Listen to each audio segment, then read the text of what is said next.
네, 안녕하십니까. 저는 미래에셋 투자교육연구소의 선임연구원을 일하고 있는 이상건이라고 합니다. 여러분들과 같이 얘기해 볼 주제는 이런 내용들입니다. 첫 번째로는 그 저금리가 갖는 의미가 어떤 의미인가. 우리나라가 2001년도부터 그 저금리 규제에 본격적으로 돌입이 됐는데요. 이 저금리가 과연 이 자산 관리라는 측면에서 어떤 의미가 있는지 알아보고요. 두 번째로는 최근에 많이 유행하는 말입니다. 이제 저축의 시대는 끝났고 투자의 시대가 됐다. 근데 과연 이 저축과 투자는 어떤 차이가 있는지, 그 저축과 투자의 정확한 개념에 대해서 이해를 갖는 시간을 갖도록 하겠습니다. 먼저 그 저금리가 가지는 의미는 이렇습니다. 그 원래 돈이라는 것은 눈에 드러난 것보다는 그 화폐의 구매력에서 평가를 받는 건데요. 이 돈의 돈의 기능은 두 가지가 있다고 흔들 얘기합니다. 하나는 저장 기능입니다. 우리들이 이제 돈을 은행에 갖다 맡기는 이유는 안전하게 내 돈을 은행에서 보관해 줄 것이다. 이런 믿음이 있기 때문에 그 돈을 갖다 맡기는 건데요. 만약에 이런 믿음이 사라지게 되면 금융 시스템에서 큰 혼란이 일어나기 때문에 정부는 이런 믿음을 지키기 위해서 예금자 보호법과 같은 장치를 통해서 이 저장 기능을 보호해 줍니다. 근데 이 저장 기능보다 더 중요한 것은 그 현대 금융에서는 바로 교환의 의미입니다. 왜냐하면 사람이란 존재는 24시간 시장에서 그 무엇과, 즉 어떤 물건이나 서비스와 돈을 교환해야만 살아야 됩니다. 뭐 현재 제가 입고 있는 옷이라든가 뭐 넥타이, 그다음에 뭐 머리도 이제 제가 미용실 가서 해야 되는데요. 이런 것들 전부 다 제가 돈을 지불하지 않으면 그것을 도저히 그런 서비스나 물건을 살 수가 없습니다. 근데 한번 이런 생각을 한번 같이 해봤으면 좋겠는데요. 최근에 집값이 참 많이 올랐다고 합니다. 뭐 이를테면 집값이 2배가 올랐다. 그럼 왜 이렇게 사람들이 집값이 2배가 올랐다고 표현을 하냐면 돈을 지급하고 사는 물건의 대상이 바로 집이기 때문에 집에 초점을 맞추는 겁니다. 근데 이걸 반대로 돈에 초점을 맞춰버리게 되면 집값이 2배 올랐다는 것은 바로 돈의 가치가 절반으로 떨어졌다고 표현할 수 있습니다. 그러니까 과거에는 1,000만 원이면 살 수 있었던 물건은 이제는 2,000만 원을 줘야 물건을 살 수 있는 시대가 된 거죠. 우리나라 같은 경우 현재 그 은행의 1년 만기 정기예금 금리가 한 4% 정도 됩니다. 근데 사람들이 만약에 그 돈을 은행에 1년 동안 맡겨놨는데 그 이자가 돈으로 교환해야 되는 물건의 가격인, 즉 물가의 상승률이 연간 4%가 됐다 가정을 해봅시죠. 그 다음에 이제 은행 이자는 4%고요. 그럼 과연 이것이 돈을 번 것일까요? 1년 후에? 그렇지 않습니다. 왜냐하면은 은행에서 받는 4% 이자는 바로 이자 소득세의 15.4%를 내야 됩니다. 실제로 계산을 해보게 되면 교환 기능의 측면, 즉 구매력의 관점에서 보게 되면 돈을 잃고 있는 겁니다. 과거에는 은행에 돈을 넣어놓게 되면 내 돈을 지켜준다고 생각했던 시대에서 이제는 구매력의 관점에서 보게 되면은 돈을 잃고 있는 시대가 된 겁니다. 근데 사람들이 눈에 보이는 것만 믿기 때문에 내가 돈을 잃고 있다 이런 생각을 하지 않는 거죠. 이런 현상에 대해서 역사상 가장 뛰어났고 그다음에 위대한 경제학자 중에 한 명으로 불리는 존 메이나드 케인즈라는 사람이 이렇게 얘기를 했습니다. 사람들이 바로 착시 현상에 빠져 있는 것이다. 이 저금리 시대에는 그렇기 때문에 이 착시 현상에서 빠져나오는 것, 즉 저축이 더 이상 안전한 시대가 아니라는 것을 이해해야 됩니다. 우리나라와 굉장히 역설적으로 다른 나라 바로 옆 나라인 일본인데요. 일본 같은 경우는 1년 만기 정기 예금이 0.03%에 불과합니다. 만약에 1,000만 원을 은행에 맡기게 되면요, 받는 이자가 불과 3,000원밖에 안 됩니다. 근데 여기에 이자 소득세도 내셔야 되겠죠? 이자 소득세가 우리나라는 15.4%지만 일본은 20%입니다. 그럼 3,000원의 20%인 600원을 빼면은 2,400원의 순수 이자가 떨어집니다. 근데 만약에 내가 버스를 타고 왔다 갔다 예금 들러 간다. 그렇게 되면은 사람들 입장에서는 오히려 현찰을 그냥 장롱 속에 쌓아두는 것이 훨씬 더 나은 상황이 발생할 수 있습니다. 왜냐하면 버스 값이 왕복비가 2,400원이 넘기 때문이죠. 근데 왜 일본 사람들, 우리나라 사람들과 달리 이렇게 금리에 대한 민감도가 낮을까요? 일본 사람들은 그래도 여전히 수많은 돈들을 전부 다 우체국이나 은행에 안전한 예금에 다 넣어두고 있습니다. 왜 이런 현상이 발생하냐면 일본은 90년대 그 어느 나라보다도 어려웠던 경기 침체기를 밟았습니다. 그래서 일부 언론에서는 이 10년간의 세월을 두고 잃어버린 10년이다. 이런 식의 이제 명칭을 붙여뒀는데요. 이 기간 동안 경기가 침체되면서 거꾸로 물가가 하락하는, 즉 디플레이션 현상이 일어났습니다. 금리는 거의 제로에 가까운데 물가가 하락했으니까 실질적으로 화폐 구매력이 올라간 겁니다. 그렇기 때문에 일본 사람들은 여전히 물가가 낮다는 이유만으로 예금에 돈을 넣어두고 있는 거죠. 근데 과연 우리나라는 일본과 같은 현상이 일어날 수 있을까요? 저는 그렇지 않다고 생각합니다. 최근에 저희 나라에서 일어나고 있는, 특히 중산층 가정에서 발생하고 있는 교육비 상승률 한번 보십시오. 매년 10% 이상 오르고 있습니다. 그리고 며칠 전에 OECD 즉 경제개발협력기구라고 그러죠. 또 뭐 일각에서는 이를 두고 이제 선진국 클럽이라고 그러는데요. 선진국 클럽에 가입한 국가 중에서 우리나라가 사교육비 지출이 가장 높습니다. 물론 교육비 상승률도 세계에서 가장 높은 나라 중에 하나고요.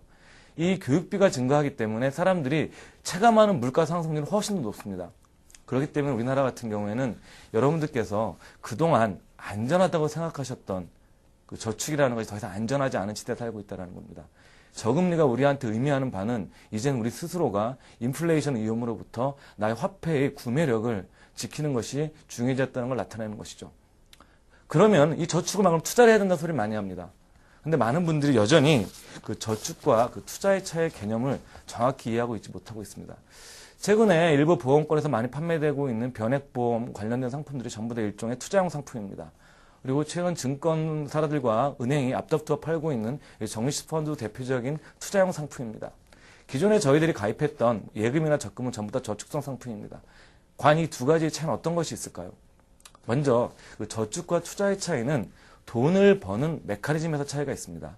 이 저축이라는 것은 저도 지금 셀러리맨 생활을 하지만 제가 소비를 늘리게 되면 저축액은 줄어듭니다. 반대로 제가 소비를 줄이게 되면 저축액은 당연히 늘어납니다. 그러니까 저축으로 돈을 버는 메커니즘의 첫 번째는 아껴 쓰는 겁니다. 뭐 굉장히 당연한 얘기죠, 이게. 또 두 번째는 돈을 버는 양을 절대적으로 늘리면 됩니다. 그렇지만 투자는 이와 다릅니다. 투자 같은 경우에는 여러분들께서 주식이나 부동산에 투자한다는 표현을 많이 사용들 하시는데, 즉 여러분들께서 주식과 부동산에 투자한다는 것은 주식과 부동산에 이란 자산의 소유주가 되는 겁니다. 여러분들께서 집을 사시게 되면은 등기부 등본상에 여러분들이 집 주인임을 명시하게 됩니다. 저희가 주식을 산다는 것은 그 회사에 내가 주인이 되는 겁니다. 내가 가진 주식의 수량만큼 그 지분을 확보한다는 의미죠. 이렇게 투자한다는 것은 가격이 올라야만 돈을 법니다. 내가 아무리 아낀다고 하더라도 투자로 돈을 벌 수 있는 것이 아닙니다. 그렇기 때문에 그 자수성가한 부자들이 공통적으로 하는 얘기가 있습니다. 투자를 하려면 저축을 통해서 종잣돈을 만들어라. 왜냐하면 저축은 아껴서 모으는 것이고 투자는 내가 사놓은 자산의 가격이 올라서 돈을 버는 거기 때문에 그렇습니다. 두 번째로는 저축은 가입 시점에 수익이 확정됩니다. 여러분들께서 아무리 인간성이 좋고 착한 마음을 갖고 계셔서 선행을 아무리 많이 한다 하시더라도 중간에 여러분들에게 예금 금리를 올려주는 금융기관은 하나도 없습니다. 반대로 대출 금리는 올립니다. 그렇기 때문에 우리는 저축 상품을 선택할 때는 가입 시점에 수익만 결정하면 됩니다. 도대체 몇 %를 내가 만기에 받을 수 있는 상품이냐. 그렇지만 투자는 메커니즘이 다릅니다. 투자는 내가 팔아야만 수익이 확정됩니다. 지난 99년도에 이 투자의 원리를 몰라서 굉장히 투자에 실패하신 분들이 많았는데요.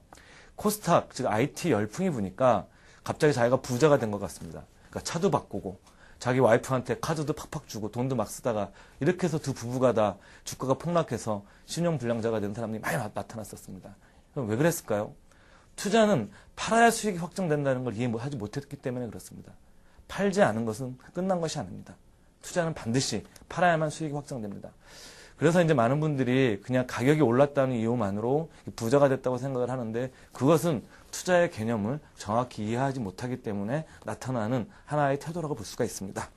세 번째, 저축은 원금 보전이 됩니다.